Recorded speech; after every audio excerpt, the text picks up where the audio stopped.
Hello, everyone, and welcome back to Local Liberty. This is Brian and Shane.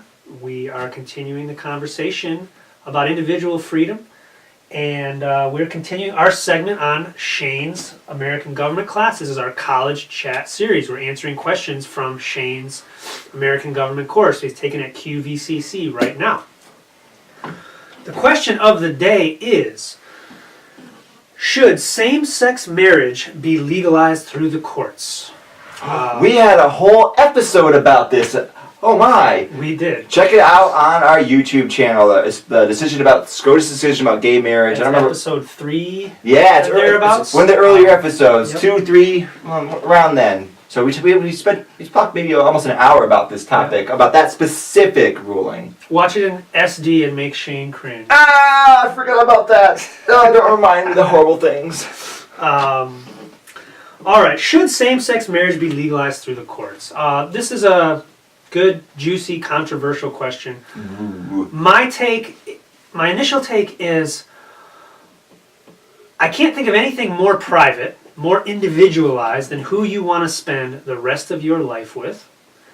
And therefore, why on earth would you want some guy in a black robe costume to sanction your decision about who you're going to spend the rest of your life with?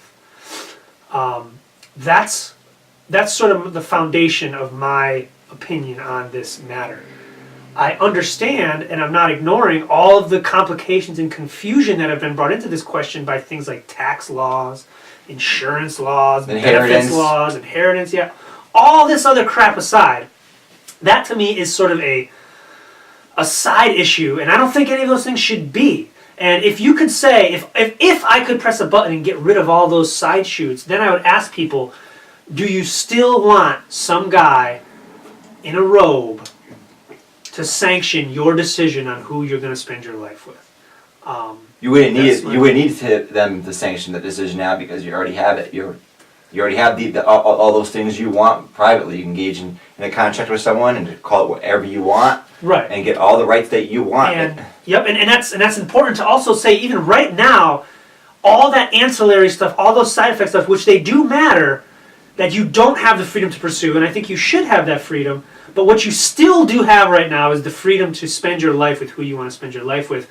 So you should not be thanking some guy in a robe or some politician for giving you the ability to decide who you're going to spend your life with. You do have that. They're just blessing you with all of these little optional rights that they took away from you in the first place. Brian, we talked about this before on the SCOTUS decision about gay marriage. I agree with all the stuff you talked about, but still, for these folks that want to engage in this particular activity, this is now allowing them to do that. So before, you couldn't get that marriage license that made it easy to grant all these rights. You just, as soon as you sign this paper document, I've never been married, but you just get these rights. Mm-hmm. You now can do that. You now can do it as easily as any other person could before. Because before, you could get those other rights you talked about, inheritance, all that. You could engage in contracts, but it was very difficult, time-consuming. It was difficult to get adoption rights, all these things. It took this extra process, extra work that for straight people that wanted to get married, it wasn't. They didn't have to go through that process. It's like bam, I can go through this easy process. That's right. And I don't begrudge anybody getting married. Anybody that they're going to get married because they want those things, and that's the only way to get it. I don't begrudge that to anybody at all. That's fine. I totally understand. Why you're going to follow the path of least resistance, and if you need spousal medical benefits for somebody that's the same sex as you, then this is the path to do it, and that's in today's world, and that's fine. That's great. I have no issue with that, and I completely understand why people are pursuing that. But what's important to me is I just don't want people to. And we've talked about this in a lot of different subjects. I don't want people to thank the government for giving them back. It's like, what is a license? Any kind of license is you take away a right somebody had and you sell it back to them. I don't want the government to get any credit for giving anybody anything. They're giving them back something that they took from you before. So that's, to me, and that's sort of just like how how things are received is important, because that sort of leads to, like when there's millions of people that are all of a sudden now cheering, they're so grateful for their representatives working hard for us to get them, then those folks are also going to cheer and be grateful for their representatives to then do things that I don't like to me. Like they're going to take away some of my rights. So the more people that thank the government for things, in my opinion, the worse off we all are. So that's kind of that's the angle I'm chasing. I see your angle, but I think praising particular people in government for doing good things is reasonable. So I agree completely with you about the idea that government takes away and then they give back with restrictions and qualifications and a price tag and also other nonsense, right? And we can talk about how this should have always been the case anyway.